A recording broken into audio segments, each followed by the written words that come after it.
5 मार्च 2026। इस दिन इंसानियत ने वो देखा जो आज से पहले सिर्फ एक रहस्य था। चिली के रेगिस्तान में स्थित आल्मा टेलीस्कोप ने हमारी आकाशगंगा के दिल यानी उसके टर्बुलेंट कोर की अब तक की सबसे साफ तस्वीर दुनिया के सामने रखी है। लेकिन दोस्तों, ये सिर्फ गैस और धूल का ढेर नहीं है। ये 650 प्रकाश वर्ष चौड़ा एक ऐसा कॉस्मिक किचन है जहां सितारे जन्म लेते हैं और मरते हैं। पर यहां एक बहुत बड़ा सवाल खड़ा होता है। आज का आधुनिक विज्ञान जिसे टर्बुलेंट कोर कह रहा है, हमारे पूर्वजों ने हजारों साल पहले उसे विष्णु नाभि या सेंट्रल सन का नाम दिया था। क्या यह सिर्फ एक इत्तेफाक है या हमारे ऋषि मुनि बिना किसी टेलीस्कोप के वो देख पा रहे थे जो आज नासा और आल्मा देख रहे हैं? आज डिस्कवरी मसाला पर हम विज्ञान और आध्यात्मिकता का मिलन करवाएंगे। चलिए मिल्की वे के उस गहरे रहस्य को समझते हैं। सबसे पहले बात करते हैं ताजा वैज्ञानिक खोज की। ये जो नई तस्वीर आप देख रहे हैं, ये ACES सर्वे का नतीजा है। ACES का पूरा नाम एल्मा CMZ एक्सप्लोरेशन सर्वे। पहली बार हमने अपनी गैलेक्सी के केंद्र को 3D में देखा है। हमारी गैलेक्सी के ठीक बीचों बीच एक राक्षस बैठा है, सैजिटेरियस A।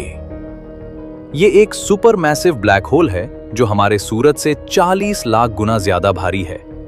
आल्मा ने बताया है कि ये इलाका इतना टर्बुलेंट क्यों है। यहाँ गुरुत्वाकर्षण और चुंबकीय क्षेत्र की ऐसी टकराहट हो रही है कि गैस के बादल बिजली के तारों जैसे उलझे हुए दिखाई देते हैं। और मजेदार बात यह है, इस कोर में वैज्ञानिकों को ऐसे ऑर्गेनिक मॉलिक्यूल्स मिले हैं जो जीवन बनने के लिए जरूरी हैं। मतलब गैलेक्सी का केंद्र सिर्फ मौत का कुआं नहीं है, बल्कि जीवन की फैक्ट्री भी है।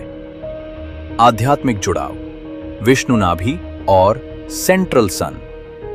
अब आते हैं असली मसाले पर। वैदिक खगोल विज्ञान में एक शब्द है विष्णु नाभि, यानी भगवान विष्णु की नाभि।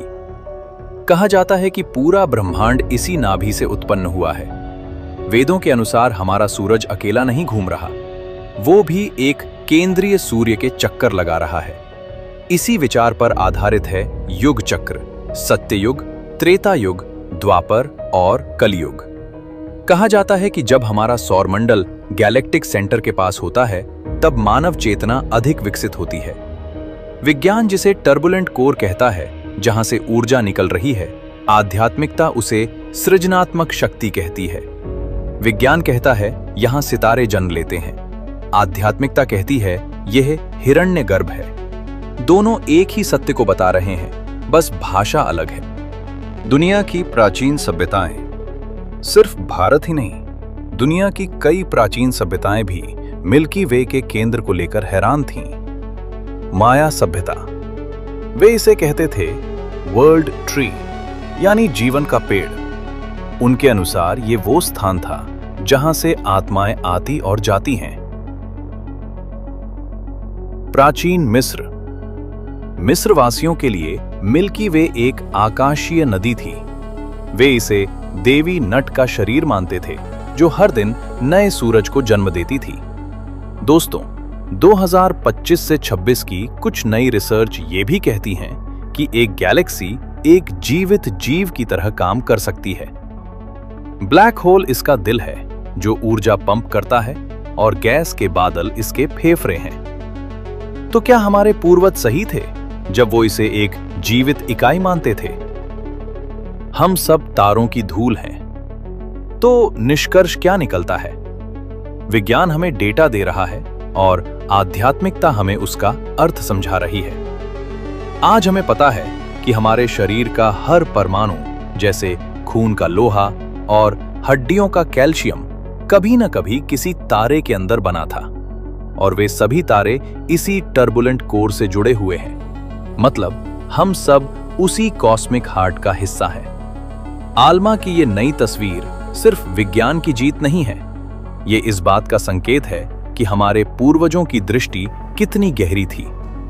तो दोस्तों, आपको क्या लगता है? क्या विज्ञान और आध्यात्मिकता एक ही सच्चाई को देखने के दो अलग अलग तरीके हैं? क्या आपको लगता है कि 2026 की ये नई खोज हमारे इतिहास को समझने का तरीका बदल देगी? अपनी राय कमेंट में जरूर बताइए। अगर वीडियो पसंद आया हो तो डिस्कवरी मसाला को सब्सक्राइब करें और बेल आइकन दबाएं। हम फिर मिलेंगे ब्रह्मांड के किसी और अनोखे रहस्य के साथ।